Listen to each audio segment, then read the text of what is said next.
Most business videos fail because they explain too much, too early, so I'm not doing that. I'm not here to teach you investing. I'm here to show you how a company stays alive. And Garmin is the perfect first organism. I'm an engineer based in Tokyo. I study systems, training, productivity, how things actually work.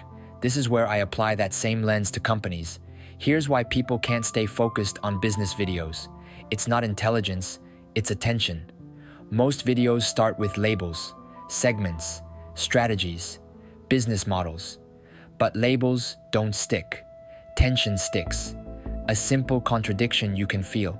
So the question is not, what does this company do? The question is, what is this system built to survive and what does it cost? I think in systems. And systems become clear when you can translate them into something you already understand. Here's what I mean. Bad example. This company is a B2B SaaS platform with a multi-sided marketplace. That might be accurate, but it doesn't land. Better example.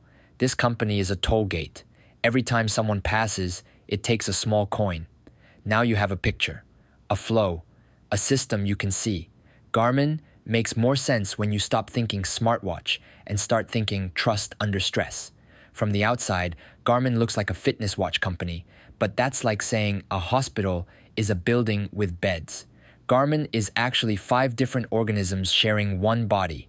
Fitness, runners, cyclists, people who track their training, outdoor, hikers, climbers, hunters, golfers, aviation, cockpit systems for small planes and jets, marine, sonar, radar, navigation for boats, automotive, dashboard computers for car manufacturers, 5 completely different worlds, but they share one root capability, knowing exactly where you are and where you're going. What makes Garmin unusual is that they build almost everything themselves. Their own hardware, their own software, their own factories, mostly in Taiwan for consumer products, with aviation systems built in the US to meet regulatory requirements. Over 6,000 engineers, 22,000 employees total. Most tech companies today are software companies pretending to make hardware. They design a product, then hire someone else to build it. Garmin is the opposite. They control the whole chain. That's not just a business choice, it's part of how they create trust. Now, I'll explain Garmin using 4 lenses. These are the same lenses I'll use for every company in this series.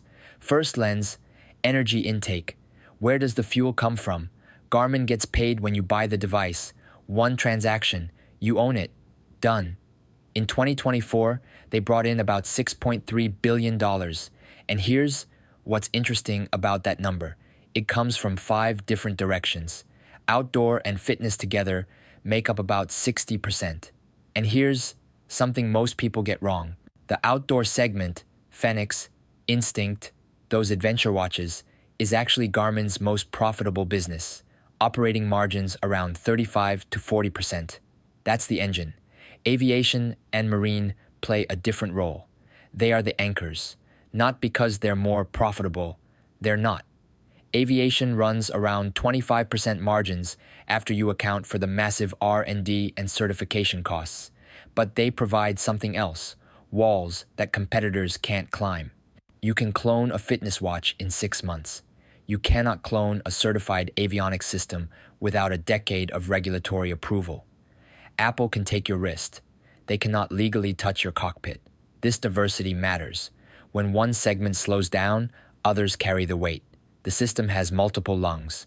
Second lens, energy burn. What drains the system? Trust is expensive to manufacture. Sensors drift. A wrist heart rate monitor gets less accurate when you're soaked in sweat. GPS signals bounce off buildings in dense cities. Every edge case has to be tested, fixed, tested again. And hardware has gravity that software doesn't. When you're a software company, you ship an update. A few engineers push code and millions of users get it instantly. When you're a hardware company, you ship atoms. That means factories running 24 hours, warehouses full of inventory, planes and trucks moving boxes across oceans, return policies, warranty repairs, real people fixing real things. Every physical product is a promise you have to keep with your hands, not just your servers. And not all organs are healthy.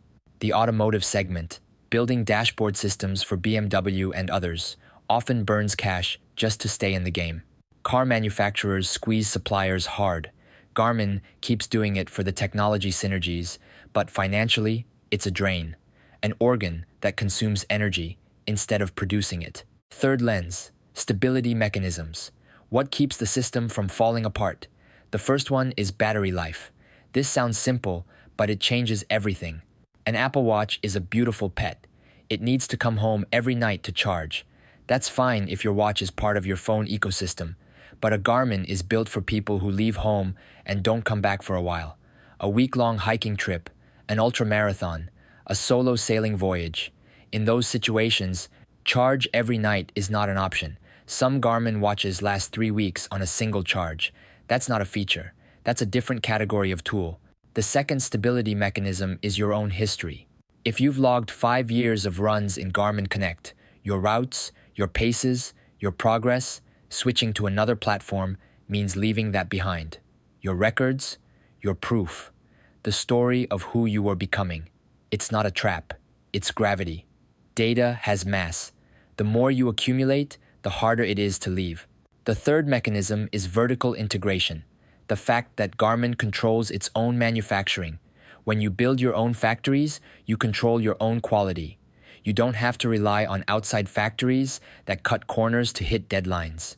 You don't have to wait for someone else to fix problems. This is slow and expensive to build, but once you have it, competitors can't just copy it. It's a wall made of years. And in aviation, there's a fourth mechanism, regulatory certification.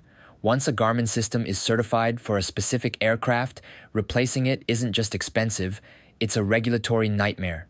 Years of paperwork, new approvals, retesting. That's the ultimate lock-in, not a product feature, the law itself. Fourth lens, adaptation risk. What could break the system? Here's Garmin's paradox. Their products are so durable that people don't replace them often. A Garmin watch can last 5, 6, 7 years. That's great for customers, but it's a growth problem for the company. Apple solved this by making devices that age quickly, through battery decay, through software updates that slow down old hardware, through social pressure to have the newest model. Garmin can't do that. Their customers chose Garmin specifically to escape that cycle. If Garmin started playing those games, they'd break the trust that holds everything together, so they need new fuel sources. The first experiment is subscriptions. This year, they launched Garmin Connect Plus, about $7 a month for premium training insights and features. It's a careful move. For years, Garmin's promise was, buy the device, own everything. Adding a paywall feels like moving the goalposts. Some longtime users see it as a betrayal, but from a systems perspective, it makes sense. If your hardware lasts too long to generate repeat purchases, you need another stream of energy. The second drift is towards satellites. The newest Garmin watches can connect directly to satellites, voice, text, emergency SOS, without going through your phone, from anywhere on Earth. Apple has some satellite features now too, but Garmin has been building this infrastructure for years through their InReach devices. They run their own emergency response centers. When you press the SOS button on a Garmin, you're talking to Garmin. This creates a moat that's hard to cross. Satellite infrastructure takes years and billions of dollars to build. It's not something a competitor can just announce next quarter. But there's one vulnerability I haven't mentioned yet. Geography. Over 90% of Garmin's consumer products are made in Taiwan. Their chips come from Taiwanese suppliers. Their displays too. I don't need to spell out the risk. If anything disrupted Taiwan's manufacturing capacity for any reason, Garmin's production would stop. They know this. They've announced plans to expand into Southeast Asia. But building new factories takes years. The concentration remains. This is the trade-off of vertical integration. You control everything until the place you built it becomes a single point of failure. One thing I refuse to do on this channel: no stock predictions, no price targets, no buy or sell. Because predictions turn learning into gambling, and gambling kills trust. When I talk about where a company might go, I'll talk about direction, not certainty. Drift, not destiny. So here's your challenge. Pick one company you use every week and try to describe it without business jargon, not subscription model. Say, it charges rent for access, not customer acquisition. Say, it buys attention to earn a habit. If you can do that, you're not memorizing business vocabulary. You're learning how systems stay alive. Next episode, same four lenses, different organism.